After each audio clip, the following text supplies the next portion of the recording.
Hi ನಮಸ್ಕಾರ. September 5ನೇ ತಾರೀಕು ಏಳುಬಲೈ ಚಿತ್ರ ಬಿಡುಗಡೆ ಆಯಿತು.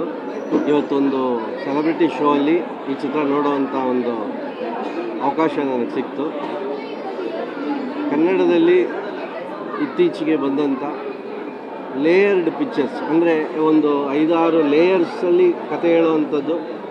ಈ ಥರ ಚಿತ್ರನ ನಮ್ಮ ಕನ್ನಡದಲ್ಲಿ ನಾನು ನೋಡ್ತಾ ಇರೋದು ಮೊದಲನೇ ಬಾರಿ. ಇದನ್ನು ನಾನು ತಮಿಳಲ್ಲಿ ವಿಚಾರಣೆ ಅಂತ ಒಂದು ಪಿಕ್ಚರ್ ನೋಡಿದ್ದೆ, ಬಟ್ ಅದಕ್ಕೂ ಇದಕ್ಕೆ ಸಂಬಂಧ ಇಲ್ಲ. ಬಟ್ ಅದೇ ರೀತಿಯಾದಂಥ ಒಂದು ಟೆನ್ಷನ್. ಎರಡನೇ ಚಿತ್ರದಲ್ಲೇ ರಾಣಾ ತುಂಬ ಅದ್ಭುತವಾಗಿ ಮನಸ್ಸು ಗೆಲ್ತಾರೆ. ಮತ್ತು ಆ ಹೀರೋಯಿನ್ ಅವ್ರ ಹೆಸರು ಗೊತ್ತಿಲ್ಲ, ಸಾರಿ, ಅವರು ಕೂಡ ತುಂಬ ನೈಜವಾಗಿ ನಟನೆ ಮಾಡಿದ್ದಾರೆ. ಮತ್ತು ಇಲ್ಲಿ ಒಂದು ನೋಯಿಂಗ್ಲಿ ಅನ್ನೋಯಿಂಗ್ಲಿ ವೀರಪ್ಪನ ಕಾರ್ಯಾಚರಣೆಯನ್ನು ಇಲ್ಲಿ ಕ್ಲೈಮ್ಯಾಕ್ಸ್ಗೆ ಲಿಂಕ್ ಮಾಡಿರೋದು ತುಂಬ ಅದ್ಭುತವಾಗಿದೆ. ಎಸ್ಪೆಷಲಿ ಆ ಸಾಂಗು, ನಮ್ಮ ಮಲೆ ಮಹದೇಶ್ವರನ ಸಾಂಗು ಕೇಳಿದಾಗ ರೋಮಾಂಚನ ಆಗುತ್ತೆ, ಗೂಸ್ ಬಂಪ್ಸ್ ಬರುತ್ತೆ.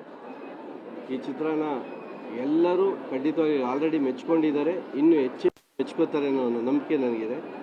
ಈ ಥರ ಒಳ್ಳೆ ಚಿತ್ರ ಕೊಟ್ಟಿರೋಂಥ ತರುಣ್ ಸುಧೀರ್ ಅವರು ಮತ್ತು ಅಟ್ಲಾಂಟಾ ನಾಗೇಂದ್ರ ಅವರು ಭಾಳಷ್ಟು ಸದಾಭಿರುಚಿಯ ಪಿಕ್ಚರ್ಗಳನ್ನೇ ಮಾಡ್ತಿರ್ತಾರೆ. ಅವ್ರಿಗೆ ಆಲ್ ದ ಬೆಸ್ಟ್. ಎಲ್ಲರೂ ನೋಡಿ ಪ್ರೋತ್ಸಾಹಿಸಿ. ಹಾಯ್ ನಮಸ್ಕಾರ. ಸೆಪ್ಟೆಂಬರ್ 5ನೇ ತಾರೀಕು ಏಳುಬಲೈ ಚಿತ್ರ ಬಿಡುಗಡೆ ಆಯಿತು. ಇವತ್ತೊಂದು ಸೆಲೆಬ್ರಿಟಿ ಶೋ ಅಲ್ಲಿ ಈ ಚಿತ್ರ ನೋಡುವಂಥ ಒಂದು ಅವಕಾಶ ನನಗೆ ಸಿಕ್ತು. ಕನ್ನಡದಲ್ಲಿ ಇತ್ತೀಚೆಗೆ ಬಂದಂಥ ಲೇಯರ್ಡ್ ಪಿಕ್ಚರ್ಸ್, ಅಂದರೆ ಒಂದು 5-6 ಲೇಯರ್ಸಲ್ಲಿ ಕತೆ ಹೇಳುವಂಥದ್ದು. ಈ ಥರ ಚಿತ್ರನ ನಮ್ಮ ಕನ್ನಡದಲ್ಲಿ ನಾನು ನೋಡ್ತಾ ಇರೋದು ಮೊದಲನೇ ಬಾರಿ. ಇದನ್ನು ನಾನು ತಮಿಳಲ್ಲಿ ವಿಚಾರಣೆ ಅಂತ ಒಂದು ಪಿಕ್ಚರ್ ನೋಡಿದ್ದೆ, ಬಟ್ ಅದಕ್ಕೂ ಇದಕ್ಕೆ ಸಂಬಂಧ ಇಲ್ಲ. ಬಟ್ ಅದೇ ರೀತಿಯಾದಂಥ ಒಂದು ಟೆನ್ಷನ್. ಎರಡನೇ ಚಿತ್ರದಲ್ಲೇ ರಾಣಾ ತುಂಬ ಅದ್ಭುತವಾಗಿ ಮನಸ್ಸು ಗೆಲ್ತಾರೆ. ಮತ್ತು ಆ ಹೀರೋಯಿನ್ ಅವ್ರ ಹೆಸರು ಗೊತ್ತಿಲ್ಲ, ಸಾರಿ, ಅವರು ಕೂಡ ತುಂಬ ನೈಜವಾಗಿ ನಟನೆ ಮಾಡಿದ್ದಾರೆ. ಮತ್ತು ಇಲ್ಲಿ ಒಂದು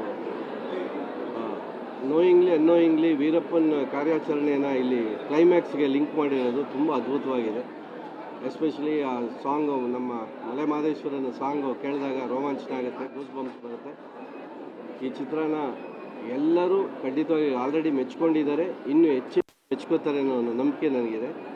ಈ ಥರ ಒಳ್ಳೆ ಚಿತ್ರ ಕೊಟ್ಟಿರೋಂಥ ತರುಣ್ ಸುಧೀರ್ ಅವರು ಮತ್ತು ಅಟ್ಲಾಂಟಾ ನಾಗೇಂದ್ರ ಅವರು ಭಾಳಷ್ಟು ಸದಾಭಿರುಚಿಯ ಪಿಕ್ಚರ್ಗಳನ್ನೇ ಮಾಡ್ತಿರ್ತಾರೆ. ಅವ್ರಿಗೆ ಆಲ್ ದ ಬೆಸ್ಟ್. ಎಲ್ಲರೂ ನೋಡಿ ಪ್ರೋತ್ಸಾಹಿಸಿ.